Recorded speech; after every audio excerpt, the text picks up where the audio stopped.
কালো ছায়া এখানে জাতির উপর থেকে যায়নি। এই কালো ছায়াকে পতন করা পর্যন্ত আমাদের লড়াই, ছাত্র শিবিরের লড়াই অব্যাহত রাখতে হবে।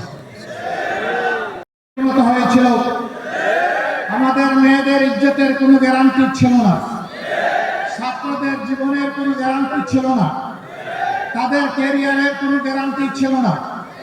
তাদেরকে এই সমস্ত শিক্ষা প্রতিষ্ঠানে পাঠিয়ে মা বাবা সবসময় উদ্বেগ উৎকণ্ঠায় থাকতেন। সেই কালো অধ্যায় আজকে বিদায় নিতে শুরু করেছে, কিন্তু কালো ছায়া এখানে জাতির উপর থেকে যায়নি। এই কালো ছায়াকে পতন করা পর্যন্ত আমাদের লড়াই, ছাত্র শিবিরের লড়াই অব্যাহত রাখতে হবে।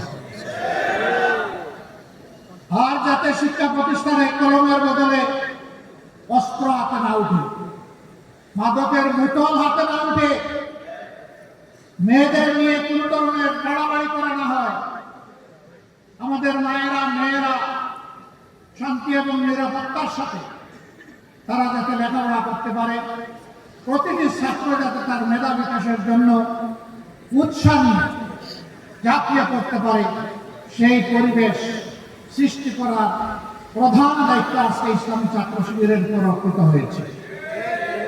আর ছাত্র শিবিরের জন্ম হয়েছে এই জন্যে যারা জাতিকে চরিত্রবান, দেশপ্রেমিক, মেধাবী, আগামী দিনের নাগরিক এবং কারিগর তৈরি করে জাতিকে উপহার দেবে। আগামী দিনের দায়িত্ব শেষ ডেস্টিনেশন পর্যন্ত শক্ত করে হাতে ধরে সামনের দিকে তোমাকে দৌড়াতে হবে। তুমি সেই ছাত্র শিবির।